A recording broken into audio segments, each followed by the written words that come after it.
Lift every voice and sing till earth and heaven ring, ring with the harmonies of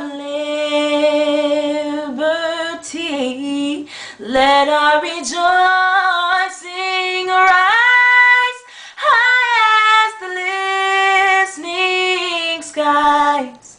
Let it resound loud as the rolling sea.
Is Martin Luther King Jr.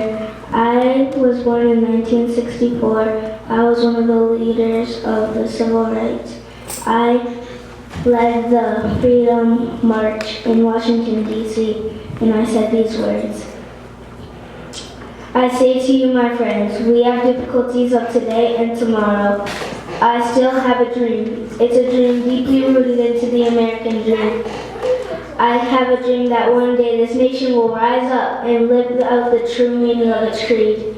We hold these truths to be self-evident, that all men are created equal. I have a dream that one day out on the red hills of Georgia, all the sons of former slaves and the sons of former slave owners will be able to sit down together and eat at the table of brotherhood.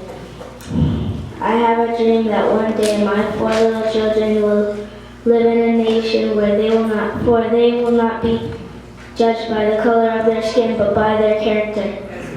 I have a dream today. If America is to be a great nation, these must become true. So let freedom ring from the hilltops of New Hampshire. Let freedom ring from the mighty mountains of New York. Let freedom ring from the heightening leanies of Pennsylvania. Let freedom ring from the curvaceous slopes of California. Let freedom ring from the snow-capped Rockies of Colorado. But not only that, let freedom ring from the Stone Mountain of Georgia, and from every hill and every molehill of Mississippi and every mountainside.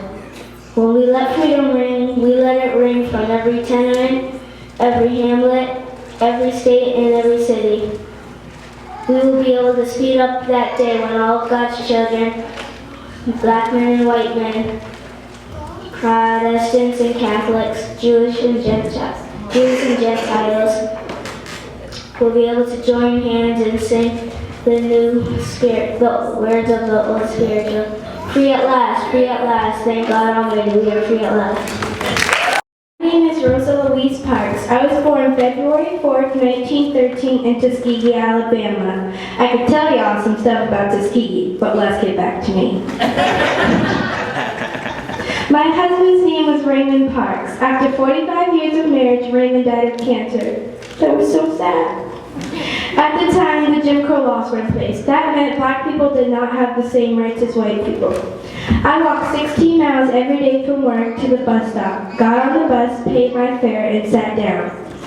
A group of whites got on the bus and there were no more seats in the white section for them to sit. The bus driver came back and asked me and three other black men to move. They moved, but I stayed. My feet hurt, I was tired, and I had already paid my fare.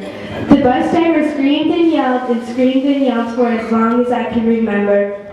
I guess he got tired, so he called the police. I was charged with a $100 fine, which I paid, and was later released that afternoon.